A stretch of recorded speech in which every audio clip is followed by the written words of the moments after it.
At the Young Manor in Shinyei County, a physician was inspecting the life force of a newborn baby. After completing the long process, another man asked for the conclusion. The physician answered that due to the child's poor constitution, they would probably not live past the age of 20. The patriarch of the Young Manor declared that this was a curse, since the child's mother died during childbirth. The physician was displeased by such a declaration and asked the patriarch if he was seriously saying that to a man of science.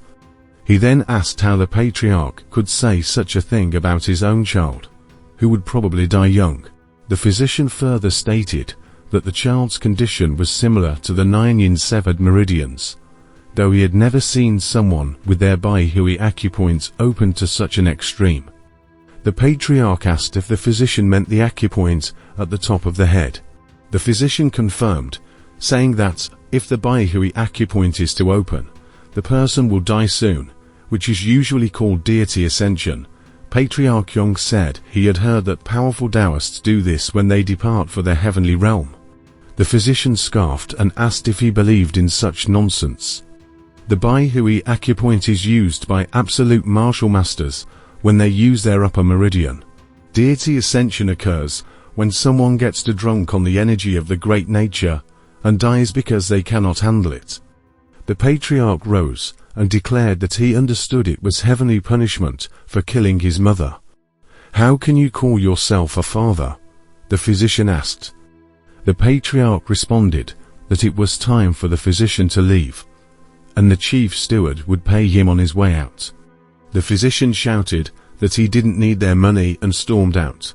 On his way out of the Young Manor, he thought that if the child had been born somewhere else, he might have become the most respected martial master. But instead, he was born into a family that despised him. The child would likely die young in the countryside unless he achieved enlightenment on his own. More than a decade later, at the Young Manor, the patriarch declared that since the foundation of the clan by his late father, he had dedicated his life to making the manor one of the greatest. His goal was to make the clan famous worldwide, and he was pleased to see that one of his sons had followed in his grandfather's footsteps and managed to join the Zhongnan sect. Everyone congratulated their sibling for achieving such an incredible feat. Patriarch Yong proposed a toast to celebrate this great moment in the history of the clan. The eldest brother noticed that the chair reserved for their youngest sibling was empty, and asked his father why Yinshin was not joining them. The patriarch replied that the youngest was at the training ground, as instructed. The eldest protested, but the patriarch insisted that it be this way, because Yinshin brought only ill omens. The eldest brother was frustrated, but there was nothing he could do. At the training grounds, while everyone else was celebrating, Yinshin, the youngest sibling of the Young Manor, was training alone. He had always trained by himself, and used whatever materials he could find. This time, he had completely mastered the Young clan's movement art. With this art, he could stimulate his muscles with energy, and by compressing it, his body would become significantly stronger. He wondered if his lifespan would improve now that his body was stronger. He remembered the time when he told his older brother that he had created a martial art. He had redeveloped the exclusive martial art of the clan.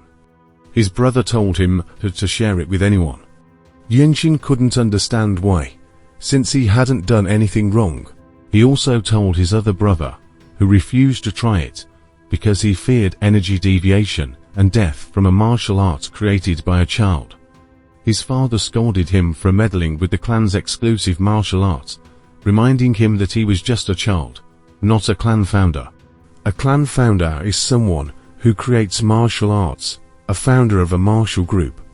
Yinshin never thought of himself as such and never considered creating martial arts. He just wanted to be healthy and live happily with his family. Everyone was talking about someone's arrival and rushing to greet them. Yinshin wondered where everyone was going and remembered that today was the day a martial master from the Zhongnan sect was arriving. The Zhongnan sect is one of the 9 great sects, and it is considered the strongest in the Shaanxi region, alongside the Mount Hua sect, Yunshin also wanted to meet the master in person, but his father had ordered him to show his face in front of the guests. The order wasn't given directly, but through someone else, so Yunshin couldn't understand why. He knew his father hated him, because his mother died during his birth. So this was another way to keep him away from clan affairs. He decided to go, though, and watch the master from afar. The people were discussing which master had come to visit. They hoped it was someone important, so their clan could enjoy the honor of being acknowledged by such a master. Someone announced that the martial masters of the Zhongnan sect had arrived, and through the gate walked a woman, accompanied by two men. Everyone was surprised to see her. She was no ordinary woman. She was part of the noble race, beings who could live forever, and were even considered deities by some. Yunshin was amazed to see one in real life, as he had only read about them. The core energy that is usually condensed inside the body was exuded from her body naturally. The patriarch was taken aback by the presence of such an important guest. He declared that her visit greatly honored them and their humble clan. He then introduced himself as the patriarch of the young manor. She introduced herself as Yoielshin, an elder of the Zhongnan sect, and thanked them for their hospitality. The patriarch was shocked to have a noble race elder of the Zhongnan sect as a guest and apologized for not properly receiving her as a deity. She told them to raise their heads, as such treatment was unnecessary. Patriarch Jung apologized again for keeping her outside after a long journey and invited her in. Yunshin wondered how long this woman had lived. While the guests were escorted inside, Elder Yoielshin noticed someone peculiar in the crowd. Yunshin noticed that she was looking straight at him and bowed in respect. The patriarch noticed his son in the crowd and said that he was his third son. She remarked that he seemed to be a smart child. The patriarch apologized once more, saying that his son was not well-mannered. She asked what he meant, and the patriarch explained that his third son was the troublemaker of the family. At the training hall, Yunshin reflected on the new perspective he had gained after witnessing the energies of the guest. He felt stuck and in need of a revelation after completing his training in the young clan's movement arts. Inspired, he wanted to try training with the sword. In the guest house, the two attendants commented that the place was much nicer than they expected. It had a lot of earth energy, and the tyrant sword tribe might seek to take it. The elder said they would definitely come for the place and needed a plan to counterattack, but unfortunately, this clan would not survive. One of the attendants asked why they didn't just attack before the tyrant sword tribe crossed the wall. The elder replied that it would have been nice if they could do that, but the tribe's elite masters were within the 13 skies, the most problematic of them all. They needed to remain alert at all times. She kept thinking about the child she had seen in the crowd, who stood out among the rest. At night, in the training hall, Yunshin was meditating. He noticed that his Baihui acupoint was very open. He hadn't been able to meditate for a year because he focused on training his body. But now, the energy flowing through his head was even greater. At this rate, he had less than 5 years before he would lose his consciousness. When that happened, he would die. The realization hit him. He had less than 5 years to live. He was scared he hadn't even started living yet. He ended his training and decided to go out. He had put so much effort into learning the young clan's movement arts, but he couldn't avoid his fate. Then, something felt completely wrong. He couldn't figure out what was happening, but a wave of ominous energy was coming from the direction of the manor. He rushed toward it, but the closer he got, the stronger the scent of blood became. It was too quiet. He passed through something, and felt it. A trap formation was set up. Inside, there were bodies everywhere. Servants and guards lay dead. How could he have not noticed this inside the young manor? Probably because of the trap formation. The bodies all appeared to be from the Young clan, meaning the culprits possessed great martial prowess. "There is someone alive," said a bald man walking toward Yinshin. The man continued, saying the lost child should have stayed hidden. Another man in the back commented that the poor child had a short life, so it was time for him to go to the afterlife. Yinshin remained calm, as the bald man claimed he was only killing because he was ordered to do so, and wasn't to blame for what would happen next. The giant man rushed toward Yinshin, but to everyone's surprise, Yinshin grabbed his hand and broke it. The bald man screamed in agony as his hand was crushed. The other men were shocked one of their own had been humiliated by a child. They now knew they could not underestimate him and asked who he was. Yinshin coldly replied, "I am the third son of this clan." He moved forward, but the defeated thug refused to acknowledge his defeat and tried to attack Yinshin from behind. But this was not a fight, it was a massacre. Yinshin confronted the rest of the attackers, and before they could even react, their heads were already rolling. The speed at which Yinshin moved was too much for them, and all they could do was die from being cut by his sword. Only 2 seconds passed, and all the thugs were dead. This was the first time Yinshin had used the sword, but the experience gained from this fight helped him better understand how it worked. "Quite impressive," said someone who seemed to be part of another group. He continued, saying that these idiots died because they let their guard down, so maybe it wasn't that impressive. Even so, the most surprising part was the fact that such a young person could wield the sword so well. Then asked if Yinshin had trained with the sword all his life. He ignored that and asked if they were part of the Blood Flame cult. The man answered that no, the idiots scattered on the ground were, while he was from the Tyrant Sword tribe. The protagonist found it weird that both the Blood Flame cult and the Tyrant Sword tribe attacked them. The 13 Skies are known to be the most powerful and cruel in all of Murim, so why are 2 member groups of the 13 Skies here? The protagonist asked what organizations from the 13 Skies were doing here, and the tribe member answered that it was none of his business. Yinshin said that instead of attacking, the man actually answered the question, and asked if he knew who he was. The Tyrant Sword tribe members were confused by that question. Yinshin asked if they knew that his family was part of the Desolate Fortress, so if they attacked and killed him, they would have to deal with the best branch sect of Murim, which would be annoying even for the Tyrant Sword tribe. A big explosion ended the conversation, and the protagonist noticed that one of the attendants from the Zhongnan sect was badly injured. But he wasn't the only one sent flying by that explosion. Even the elder of the Zhongnan sect, Yui Elshin, was affected. Although her landing was more graceful, but she is known as the deity of the sword, so for her to be pushed back like this. Who is the enemy? The atmosphere changed immediately as soon as a man dressed in black appeared. Who is this man? Thought Yinshin. How is he able to exude such ominous energy? The protagonist made eye contact with the uninvited guest, and he felt as though he might lose consciousness. The other men kneeled and referred to the ominous guest as the tribe leader. This meant that the man was the leader of the Tyrant Sword tribe. The man who reigns over the Tyrant Sword tribe, which is part of the unorthodox 13 Skies, and is considered a harbinger of disaster in Zhonghu. What is someone considered as strong as any of the patriarchs of the 9 great sects doing here? But seeing how things looked, all of them would probably die here. Still, Yinshin thought this might be a good chance to test his abilities. He rushed towards the group of uninvited guests with the intent to kill.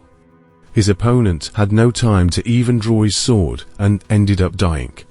That garnered attention from both the elder of the Zhongnan sect and the tribe leader. While everyone else was surprised, Yinshin asked if he could kill him even if he did this. The tribe members started screaming that he was dead, and then a loud enough was heard. The leader of the Tyrant Sword tribe declared that the protagonist's spirit was greater than everyone else's here, combined.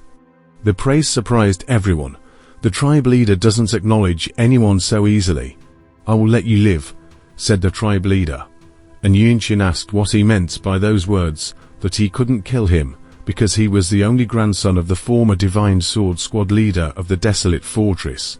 Yunshin was surprised to hear that this child was the grandson of the former Divine Sword Squad leader. The Divine Sword Squad, which was the best in the Desolate Fortress. The Tyrant Sword Tribe leader answered that it's not a good idea to get involved with the Desolate Fortress. But the real reason he was letting him live was because he liked him. He had the spirit and conviction of a true martial artist of Zhong, who, and if he weren't related to the Desolate Fortress, he would have taken him as a disciple. That was a shocking declaration for everyone. The leader of the Tyrant Sword Tribe stated that everyone had one day to leave this place. No other clans or sects were allowed to step foot on this land. After that declaration, they all left. But the tribe leader turned his head and told Yunshin that he would always be open to a duel with him, so he should look for him when he was ready to get his revenge. The protagonist knew that the difference between them at this moment was too big, but one day, after he solved the issue with his health, he would get his revenge for what happened here. Sometime later, Yunshin was standing above the man who gave him life. His father was close to dying. These were his last moments. Yunshin announced that he was present as well. The patriarch asked him with a weak voice, "Why are you so strong? How did you manage to survive?" The protagonist answered that it was because of the Young Clan movement's arts that he created and mastered. The patriarch was shocked to hear that his son had created a martial art, and then remembered. His son had told him that he created a martial art some time ago. His reaction had been very negative. He had scolded his son for daring to mess with the clan's exclusive arts, when he told his son to act like a clan founder. Now he asked his son if it was the same martial art he had talked about back then. Yunshin said yes, and his father continued saying, "Indeed, that is the martial arts created by the Young Clan." He then got filled with regret and admitted that he had been foolish and ignorant. His son had managed to create his own martial arts based on the sacred art of the Young Clan. His third son had the qualities of a founder, and he should have recognized this much earlier. "You are my son," were his last words. Seeing his father go, the second son couldn't handle the loss, screaming for his father to wake up. But Yunshin didn't have such strong feelings towards the dead patriarch. Seeing the chief steward, he greeted him, who greeted him back. Then he asked how Hael, the daughter of his older brother, was doing. The chief steward answered that she was safe and sleeping after her acupoint was blocked. By the looks of it, her acupoint was blocked and then hidden, so the attackers wouldn't find her. Yunshin told his second brother to raise Hael in the Zhongnan sect because she had great affinity with the 5 elements, and they would definitely take her in. He asked what his younger brother was going to do now. The protagonist answered that he would manage to take care of himself. The elder of the Zhongnan sect then entered and announced her presence. She wanted to talk with Yunshin, who asked if she was leaving now. She answered that yes, because the leader of the Tyrant Sword Tribe got involved, and she needed to report immediately. She asked, "What are you going to do? Will you go to the Desolate Fortress, where the family of your mother is?" He answered that yes, there was nowhere else he could go, and he also needed to grow stronger. She asked if he wanted to come to Zhongnan Mountain with her.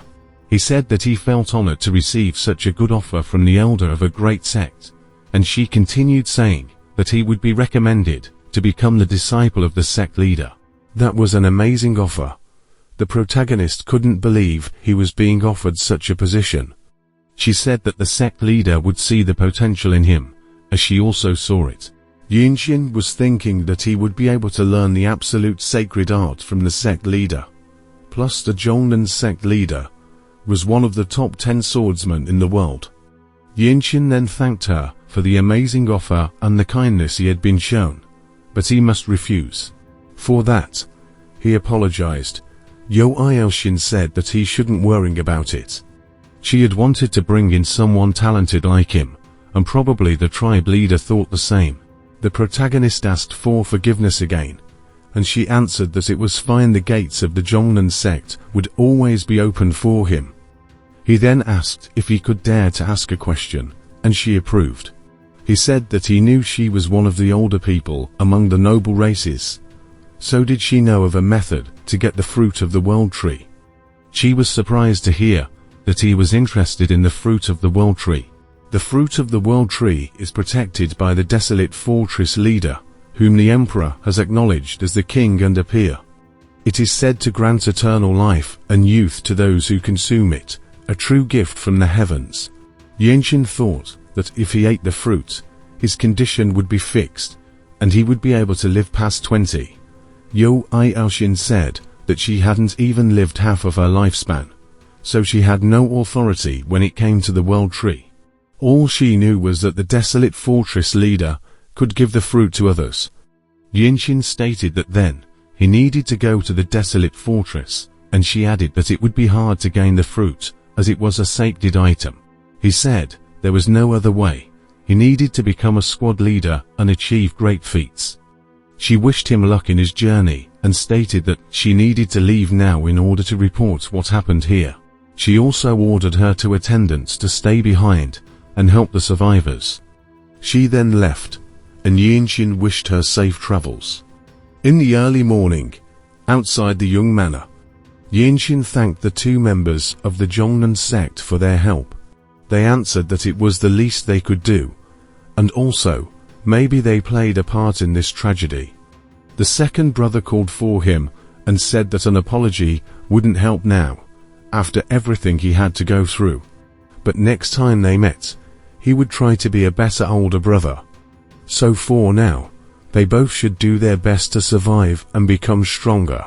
Yinxin told him that he should train like his life depended on it, because he was not exceptional, and learning the Jongnan sect's martial arts at a later age was no easy feat. He then looked at the small girl, who still had to realize what was happening, and told his brother to protect her. The brother answered that he would take care of her. The protagonist then asked the chief steward what he was going to do now. He answered that there were still small branches of the Yung clan scattered around the region, so he would look after the remaining clan assets. Yinxin said that maybe they could meet up from time to time, as they found themselves in the same area. The chief steward agreed. Yinxin then wished him a comfortable life, which left him with a strange feeling. Never in his life had any of the Yung clan members said something nice to him. Only this child had wished him to have a good life. Sometime later, in Xiangyang, at night, the city was full of life, and all the taverns were full of people. After a long travel, Yinxin found a place to rest. He had finally arrived at his destination, the desolate fortress. He then heard some people talking about the desolate fortress. They were saying that people from all over the Central Plains gathered here, and the owner of the tavern made a lot of money because of this. Another man said that because of all the people taking the entrance exam, the restaurants were always full, and the streets were full of drunkards. This was the first time Yinxin heard about an entrance exam to join the desolate fortress. A young man approached the protagonist and asked him if he was here to take the entrance test. Yinxin didn't answer, but asked if he was here to take the entrance exam. The young man realized that he hadn't introduced himself and said that he was excited to meet a younger challenger. He then introduced himself as Heung Wanchong from Shaanxi County. The protagonist also introduced himself as Young Yinxin from Xinye County. Wanchong then said that if his new friend came from a place nearby, then his journey must have been easy. Because he came from a faraway place, he had to fight bandits and pirates. The martial arts of the pirates were quite vicious. Thinking about his own journey, how he confronted bandits and slept outside every night, Yinxin answered that his journey was pretty easy, like going for a walk. Wanchong proposed to become friends and share information about the entrance tests. The protagonist asked if they had to take a test to join the desolate fortress, and the young man was surprised to hear that his new friend knew nothing.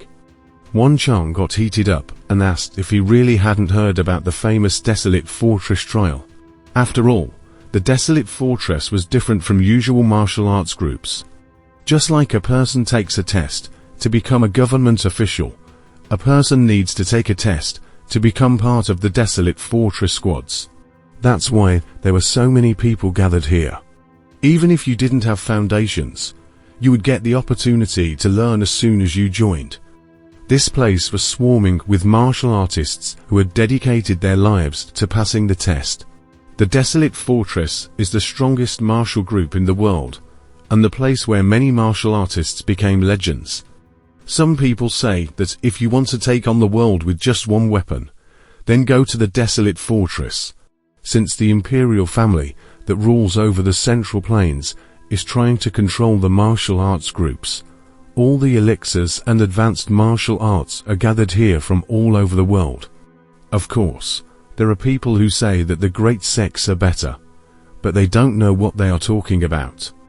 How could martial groups created by commoners be greater than the Desolate Fortress? Asked Wanchong. Also, almost nobody manages to pass the Desolate Fortress trial on the first try. There's probably 1 in 1,000, but usually, it's the next generation leaders of reputable martial art clans. Wanchong then proposed to Yinxin to go together and take the test. The protagonist agreed without thinking much. Wanchong stated that his new friend was so easygoing, then started to give advice on how they could pass the test. Yinxin stopped listening and thought that he had to pass the test and join, because he didn't want to ask for help from his mother's family, as he didn't even know what they looked like. The next day, the two young men met up to take the exam together. They both entered through the gates of the Desolate Fortress. Upon arriving at the test area, Yinxin received his number plaque, number 13, which he accepted. Looking around, he noticed there was a lot of competition, and the examiners seemed strict. Wanchong then started talking about the first test they had to pass. If the examiner accepts your plaque, you pass. If he rejects it, you fail. The second exam is a tournament, added Wanchong, which made Yinxin ask if there is also a third test. His new friend thought for a bit, and then answered that it's an interview with the Desolate Fortress Master. Yinxin couldn't believe what he heard and asked again, to which he received a positive answer. There are martial artists who come to Xiangyang just for this chance, as a conversation with an absolute master is an incredible opportunity. You might even receive a profound understanding. Yinxin was determined to pass the test and meet the fortress lord. The examiner announced that the first test would be about the swift sword arts. They have to demonstrate one swing with the fastest sword technique they have. The examiners will decide who passes based on the level of skill shown. Wanchong immediately announced that he wanted to go first, and the examiner approved. Yinxin thought that it sounded quite simple. All he had to do was show a fast sword technique. Everyone was paying attention to Wanchong's demonstration. A well-developed spirit, thought Yinxin. Wanchong, stronger than most of the vagabonds the protagonist met on his journeys. The other contestants were impressed by that demonstration. They were talking about the fact that they didn't see the sword, it was that fast. Wanchong was waiting patiently to see if he passed, as the examiner was taking quite a long time to deliberate. Then, the examiner finally said that it was decent and asked for his plaque. The next examinee was requested to show up, and Wanchong wished Yinxin good luck. The protagonist stepped forward and entered the arena. The people around were surprised that such a young boy had decided to take on the trial. But this would be good practice for him, as even receiving advice from the Desolate Fortress Masters would help him grow. The examiner informed the protagonist that he could begin his demonstration.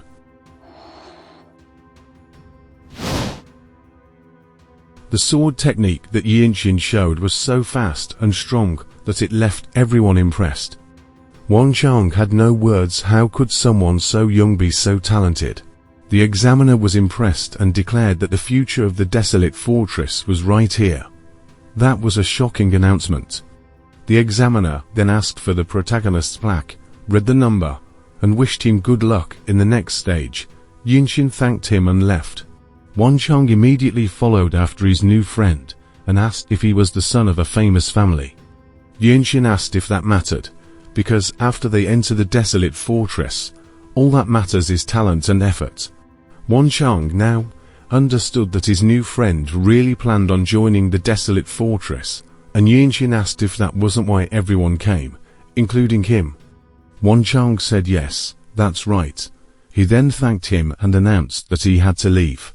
He left, while Yinxin was hoping that his kind and talkative friend would pass the next exam. Sometime later, Yinxin was meditating. He was thinking that the next exam was a tournament. This meant he would have to compete against other martial artists. There were 3 more weeks until the second exam. The best course of action would be to train his skills. He could train in the Young Clan's movement art and rapid sword arts, as well as the scripture of origin ability, which is an amplified Che movement technique. Those 3 weeks passed rather quickly. All the examiners who passed the first test gathered again at the desolate fortress. The examiner declared that they all had to wait until they were called. One of the examiners said that he felt a bit discouraged, because the white martial arts outfit signified an elementary level martial artist, but his energy felt too strong. Another examiner answered that it was obvious. Only wearing that outfit meant your future was promisingly guaranteed. Wanchong also showed up and called for Yinxin, declaring that he had even gotten taller, while the protagonist said that he also looked better. Wanchong proudly declared that he had accomplished something, and then said that winning wasn't that important for this part of the exam. You need to catch the eyes of at least one of the examiners during your fight. But that is the hardest part. Yinxin asked if you could win a match and still fail. Wanchong answered that yes, and the supervisors would have higher standards today. Yinxin asked why, and Wanchong answered that the White Killian was competing today in the trial. The White Killian of Namgung. Asked Yinxin. Wanchong said yes. There were rumors that he wiped out a group of bandits at 15, and that he beheaded the sword master of the unorthodox faction, the Shrouded Assassin. There were also rumors that he defeated all the other promising children of the great families during the Dragon and Phoenix tournament when he was 18. Yinxin asked if he was already this accomplished, why was he trying to join the desolate fortress? Wanchong answered that he was a child of a concubine, so he could not become the patriarch of Namgung. So, if he rose to the position of captain of desolate fortress, he would achieve the same standing as the patriarch of the 8 great families. He might even gain more power, because the desolate fortress maintains order in the Zhong Hu in the center of the Central Plains. The examiner announced that young Yinxin of Xinye County was next. The protagonist said that he hoped to see Wanchong again in the desolate fortress, and then proceeded toward the arena where the second exam would take place. Inside, the examiner, as well as the other contestants and guards, were waiting for the next match. Yinxin's opponent had already been decided.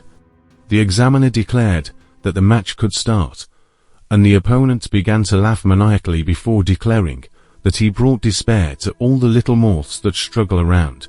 But the protagonist didn't have time or patience to listen to such nonsense. The opponent was sent flying with only 1 hit from the sword sheath. Even Yinxin was surprised by how easily the fight ended. Once it was over, some attendants took the knocked out man and dragged him out of the arena. Seeing that the young boy was promising, one of the contestants stepped forward and asked if it was all right for him to be the next challenger. The examiner approved the matchup, and the two were ready to fight. One of the blue robes said that it was finally his turn. The other blue robe was trying to guess which team would pick him, because the squad leaders might fight for him. The first blue robe added that he looked stronger than them, but that was expected, because he was a Namgung.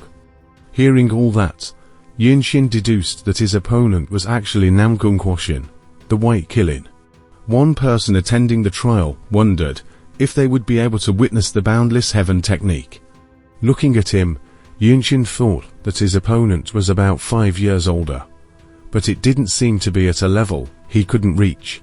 Plus, thanks to the young family martial techniques, he was more fit, but the white Kilin was better in other aspects.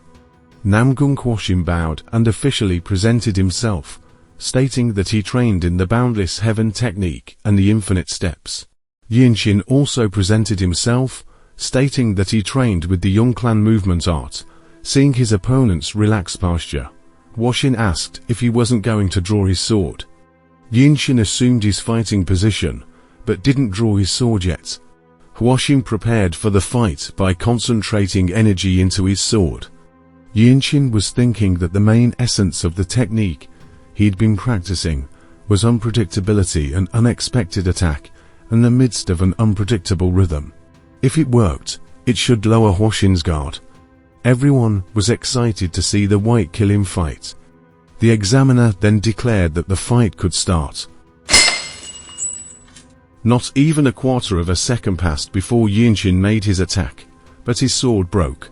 Everyone was curious about what had happened. The spectators were thinking that Huoxin had won, but they were all guessing how he did it. The blue robes were completely surprised. Even Huoxin, who defended against the attack, struggled to understand what happened.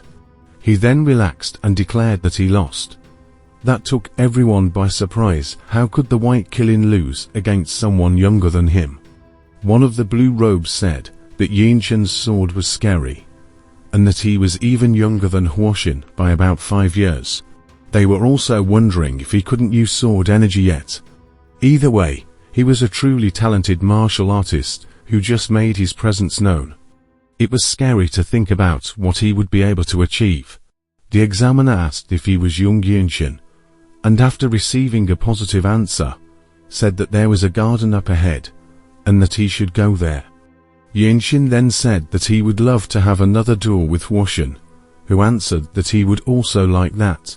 The protagonist left the arena, and went outside toward the garden, where he noticed that other martial artists were surprised by the fact that someone as young as him had passed the exam. Yunxin was thinking that he had no chance in a duel with Huoxin, which is why he used the most extreme sword attack soon as the duel began. But because the white Kilin strengthened his sword with true energy, the sword broke. That was a failure because he rushed to use the sword technique. But it was a huge surprise to see Huoxin admit defeat. The fact that he couldn't use true energy with his attacks really bothered the protagonist. The Young Clan is a third-rate branch clan, and if there were anyone in the household who knew how to use such a skill, he would have learned it. However, now he understands how it should work after witnessing the white Kilin using it. It's not as simple as putting energy into the sword. You need to use the true energy as a medium to become one with the sword. The other martial artists in the garden were surprised by what they were witnessing. A young boy was achieving sword resonation in front of them. But it should be impossible for someone so young. Still, it was happening right there. Yunxin was feeling as if his body was becoming one with the sword. This must be the body-sword unification, he thought. Thank you for watching the first part of the series Surviving as a Genius on Borrowed Time. If you enjoyed it, please like and subscribe. Sorry for the 1-week break. This video took longer than expected. Plus, I have also been struggling with motivation because my full-time job leaves me with no energy at the end of the day. Bye bye.